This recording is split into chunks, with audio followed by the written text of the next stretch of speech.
யார் தெரியுமா? கர்த்தருடைய சேனை இரத்தத்தினால் மீட்கப்பட்டவர்கள். ஆமென், ஹல்லேலூயா.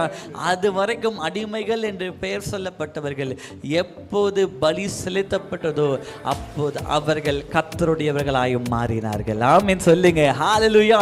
எகிப்தின் ஜனங்கள் இவர்கள் அடிமை என்று சொன்னார்கள்.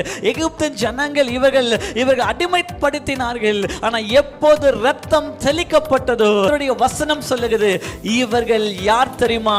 சாதாரணமான அடிமைகள் அல்ல, கர்த்தருடைய சேனைகளாய் இந்த உலகத்தை ஜெயம் கொள்ளுகிறவர்களாய் கர்த்தர் அவர்களை மாற்றி இருக்கிறார். நல்ல கரங்களை தட்டி அந்த இரத்தத்துக்குள்ள இருக்கிற எனக்கு கர்த்தர் கொடுக்கிற பெயர் கர்த்தரின் ஜனம் என்று, கர்த்தரின் சேனை என்றும் எனக்கு ஒரு பெயரை கொடுத்திருக்கிறார். இந்த காலையில நீங்கள் எப்பேற்பட்ட சூழ்நிலை வந்தாலும் அந்த இரத்தத்துக்குள்ள வருவீர்கள் என்றால் அவர் உங்களை அடிமையாய் அல்ல, அவருடைய சேனையாய் மாற்றி இருக்கிறார். இந்த காலையில உங்களுக்கு